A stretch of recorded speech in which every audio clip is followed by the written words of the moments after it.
The Sports Renegades podcast on SportsTownChicago.com.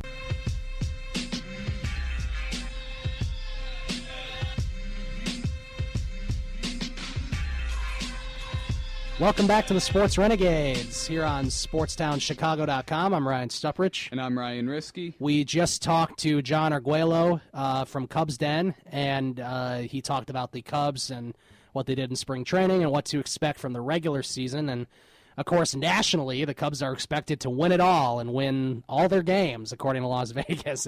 At least it seems that way, that Las Vegas is expecting them to win all their games. So we'll see how that goes. I don't think I don't know if they're going to be the best team in baseball record-wise, but they do have probably the best offense in baseball. They have they definitely have probably one of the best power offenses. Right. Obviously, the re-signing of Dexter Fowler helps balance it out and give them a different dynamic atop the lineup where you got a leadoff man that walks a lot and can steal bases. Mm-hmm. Because before that, it was looking like they might have to put Hayward or Schwarber, just someone that can get on base a lot, you know, that hits home runs, where Fowler can do everything. He's pretty much the ideal prototypical leadoff hitter. Yeah, he really is, and you know, I'm expecting, you know, of course everyone is expecting a really good season from Addison Russell because the batting average wasn't there last year. He did a lot of other really good things, right? Especially in the field. The idea or the thing that's been noticeable this spring has been his power, how he's learned how to use his power, where right. Joe Madden said he's driving more balls into the gaps. His gap-to-gap power, they're all saying, has just improved tremendously. He's starting to figure out kind of how to use his power, hit some more home runs, which we could see in Addison Russell's best years, 20 home runs, maybe 25 home runs, and that's unbelievable for a shortstop that plays some of the best defense in the game. Right. Like, it's crazy when you look at the projected totals. You know, Kyle Schwarber's projected probably to hit close to 30, you would think. Right, and as John said on the show, it looks like Schwarber will be catching Hamill, which really that's such a good thing that that Schwarber will be catching someone where that's 30 starts right there that Schwarber's going to be catching, and that you could have Fowler, Soler, and Hayward in the outfield while keeping Schwarber's bat in the lineup. I know it's amazing. Yeah, because while Montero is a good hitter, a good contact hitter. He does strike out a lot. Yeah, and we know he's not, a core part of the future either. So no, especially when you have someone like Wilson Contreras in the minor leagues waiting in the wings. Right. And, just the way Joe Madden's going to be able to play around with things is just going to be fun to watch. I'm sure in the outfield, Jason Hayward will be getting – you wouldn't be paying Jason Hayward $180 million to play playing 80% almost of every the time. Yeah. He will. Yeah. Especially with his defense, which is kind of one of the main reasons they went out and gave him that big contract. With the way that he was improving his batting average, his walk rate, his defense is getting better, arguably the best defensive right fielder in the game, and probably will see a few starts in center field to give Fowler a day off, to get Soler and Schwarber in the lineup.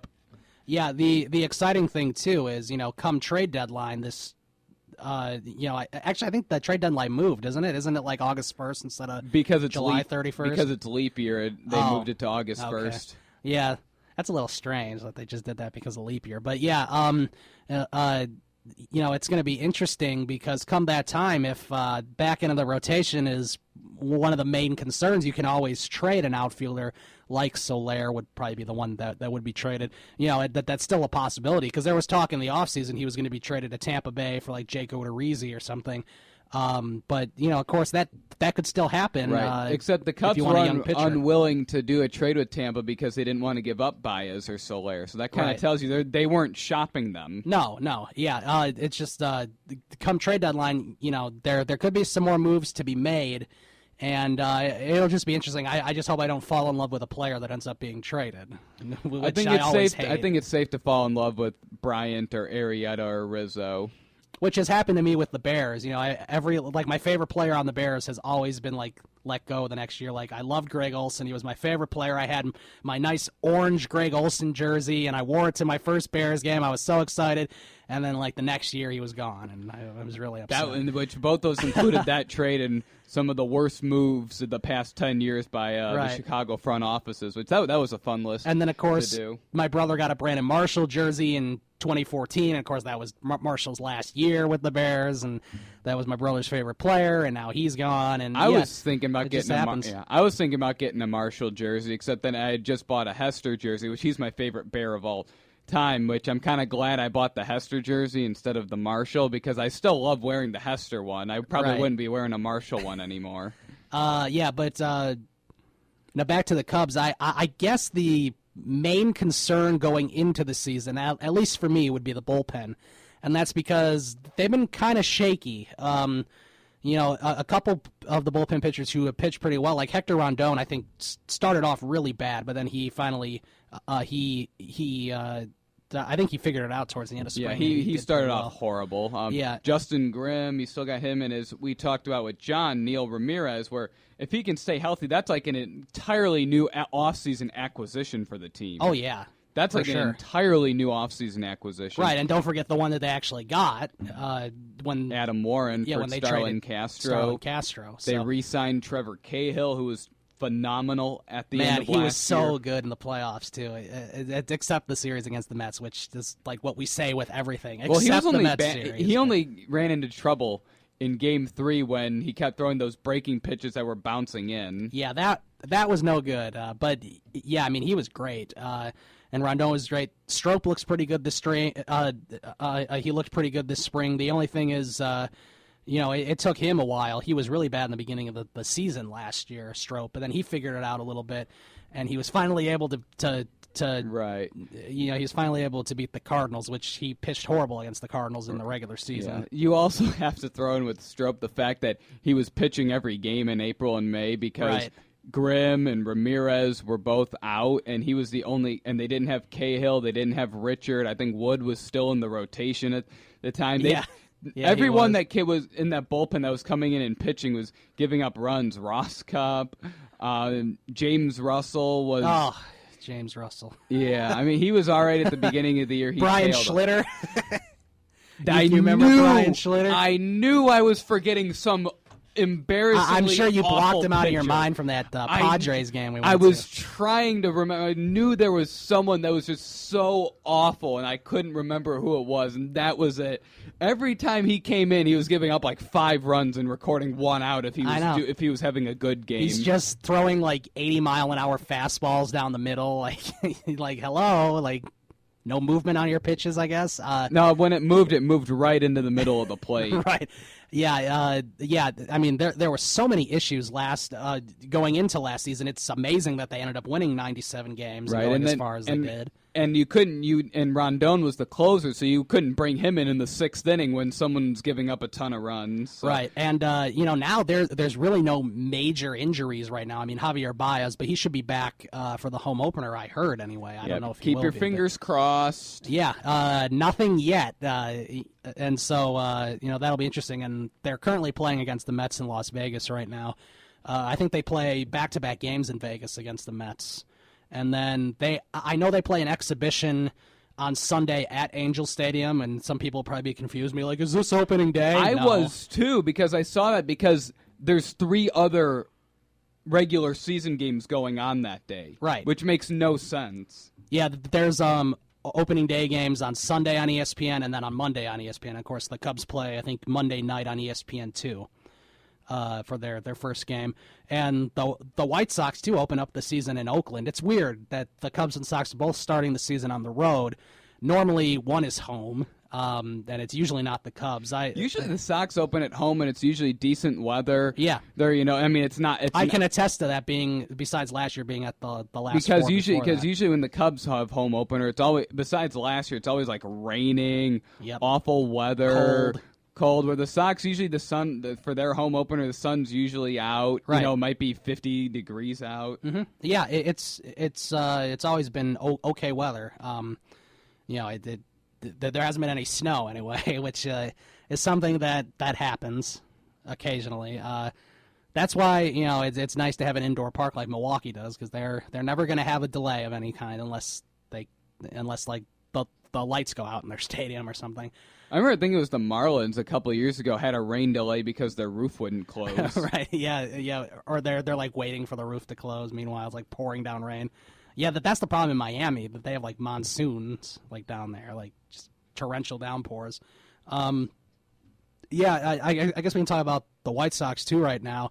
as they are starting to get things together. They had a better spring record-wise than the Cubs did, but overall the records mean absolutely nothing. So that's the good thing. And the Sox look like a pretty good team. I heard Jimmy Rollins is going to be the starting shortstop, which is a little peculiar, just because I feel like he's not worthy of being a starter. I mean, has he really been that good the last few years?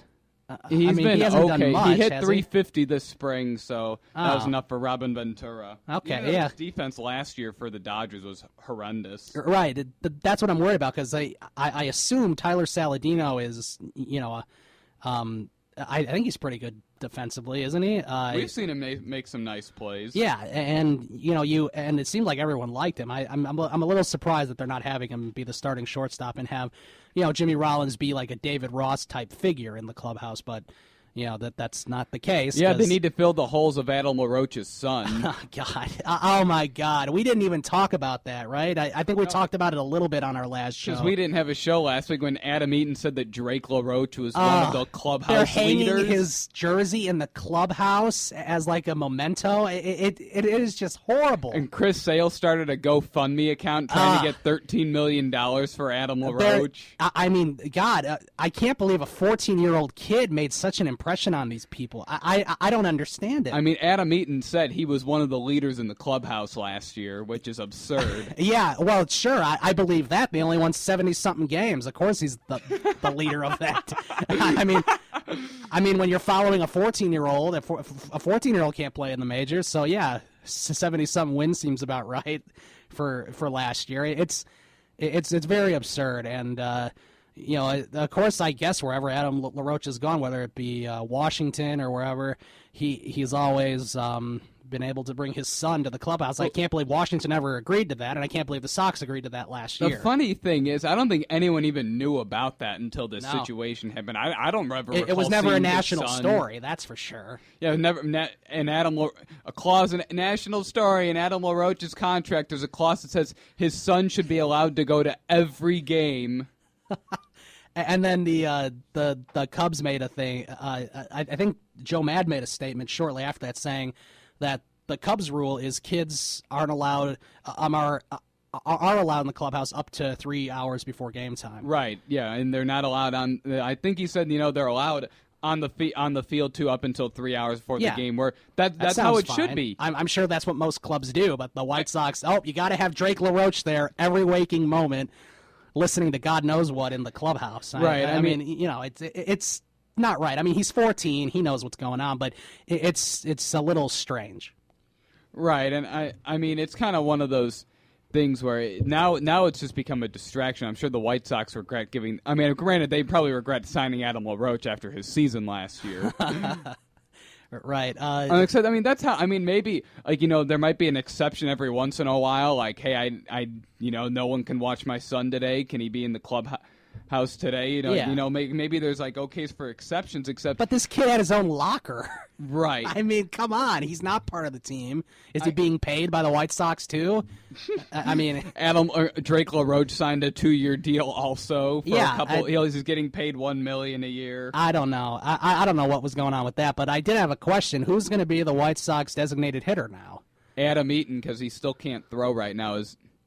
I just wonder when he's healthy and when he's ready to go. I mean, who? I don't understand who's going to be the DH. Is it going to be Avisail Garcia? Possibly. At least that's what Mark said. My friend. Mark. Oh, that's because they signed Austin Jackson to that deal. Right. He thinks because he's not too good defensively, Avisail Garcia would fit as a designated hitter. He's a little young though. That is tough on a young hitter. Yeah. Just okay. You're going to be a DH. I mean, sure that works with Frank Thomas, but that doesn't work with most players. That might. I'm pretty sure what they'll do, they'll just go with a rotation in the outfield. Like someone will be the DH one day, they'll be in the field the next day. Yeah, it's going to be very interesting. But I think Todd Frazier's going to have a good year. I think Lowry will be good defensively and a pretty good hitter. I don't know, how much production they expect out of Lowry, but I think. I think Todd Frazier will give him some production. He's in a hitter-friendly park again, so that should help. Hopefully he can be consistent because last year he had a good first half and not so good second half. So If he can balance that out, he could be a pretty good third baseman for the White Sox.